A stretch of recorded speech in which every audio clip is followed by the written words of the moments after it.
we do a lot of cat-cow in prenatal yoga, and so why do we do that?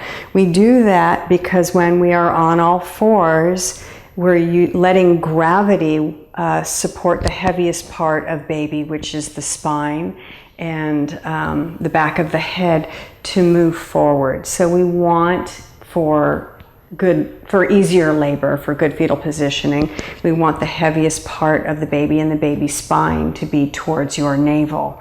Then we also, for hip circles, which we will be getting into, that it helps to do that, to open up the hips, to allow that the crown of the baby's head is what goes on top of the cervix. And when that happens, it makes labor much easier. You don't want your baby's, one of the plates of the baby's head to be on the cervix in a place that's not flexible. So if it's like right here, then that would be called asynclitic, and that makes labor much more challenging. So by doing these hip circles, you're supporting the top of the baby's head, getting in that right spot on top of the cervix. And we all want an easier labor, right?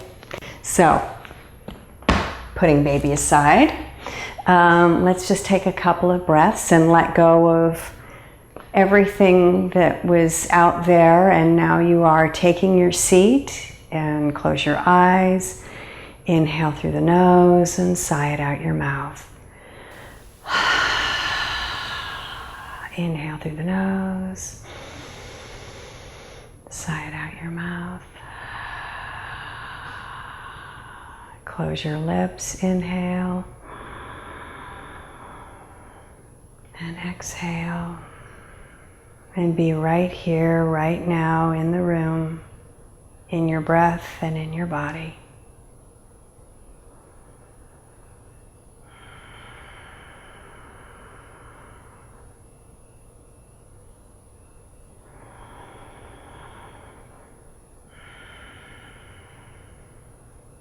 And gently blink open your eyes. And let's come to all fours. So pat up your knees if you need to. And we are going to set up our cat-cow. So make sure that your hands are outer shoulder width apart. Have a nice distance between your knees that's a little bit wider than hips distance. And make sure that the front edge or the front crease of your wrist is parallel to the front edge of your mat, keeping the navel to the spine. And look at your elbows and notice if you hyperextend. We don't want to hyperextend. I know that happens a lot with mamas get extra flexible in pregnancy. So really think of squeezing, isometrically squeezing the hands together so that the biceps fire up, navel to the spine. And you're just going to inhale and exhale, keeping the navel to the spine.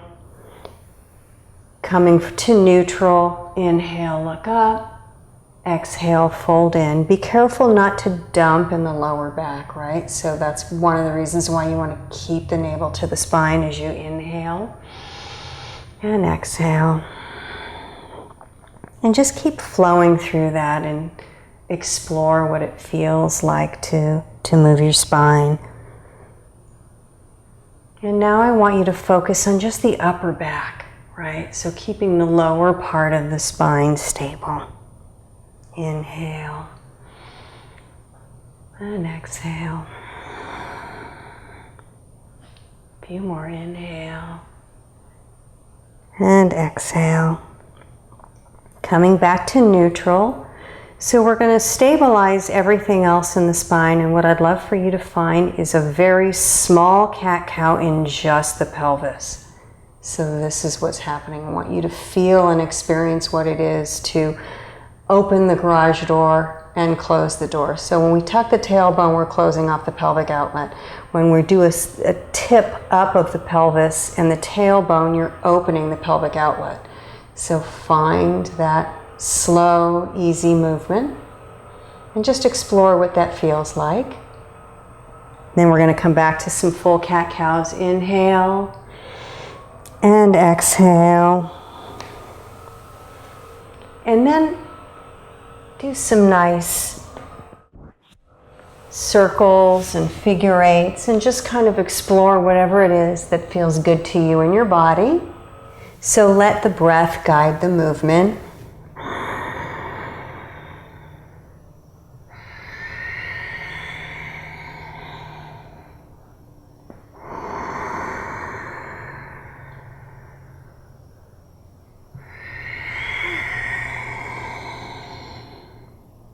And as you're doing this, focus on the baby's spine towards your navel.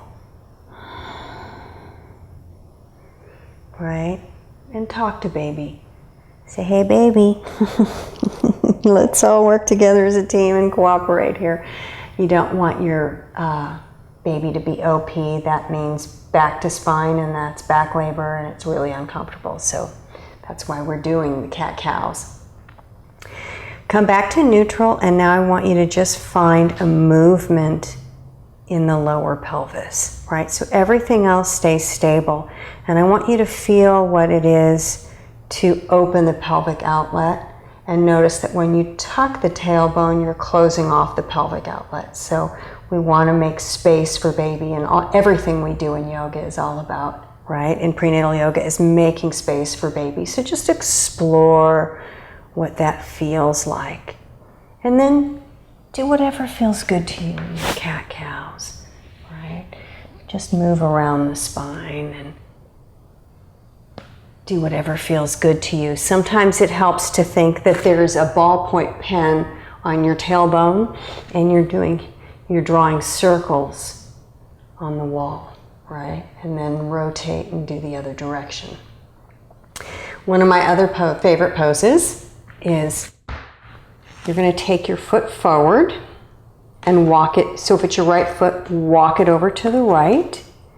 And then again, nice big hip circles. And explore what that feels like in your body. So this is one of those poses that helps the top of the baby's head get where you want it to be, on top of the cervix, right? So trust what you feel in your body and what you know, and if something doesn't feel right in labor and you're feeling kind of a sticky spot, breathe into that, move into that, and explore what's happening in your body.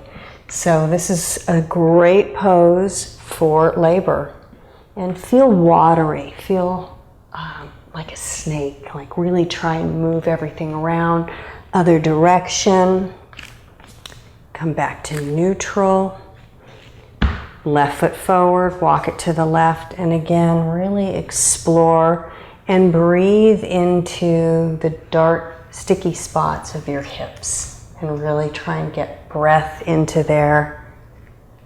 And you can do this on your bed in the hospital. Like these are all things that are super wonderful that you can do while you're in the hospital giving birth, right? And just explore and breathe into that. And then we will finish up with Baddha Konasana. So you're going to come back to sitting on your booty and bring your feet together.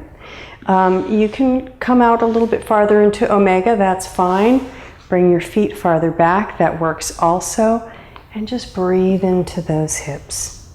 Do nice, easy hip circles.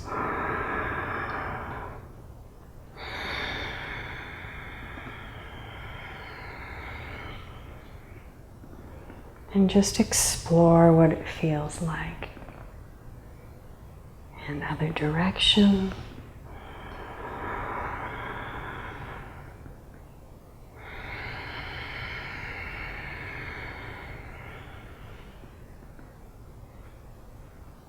Just experience your hips and see the top of your baby's head on top of your cervix.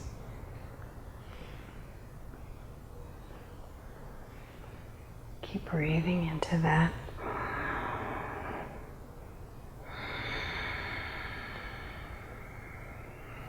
Come back to neutral. Bring your hands together underneath your knees to bring your knees together.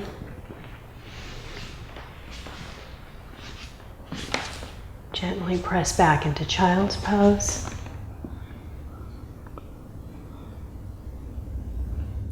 A few more breaths in through the nose, sigh it out your mouth.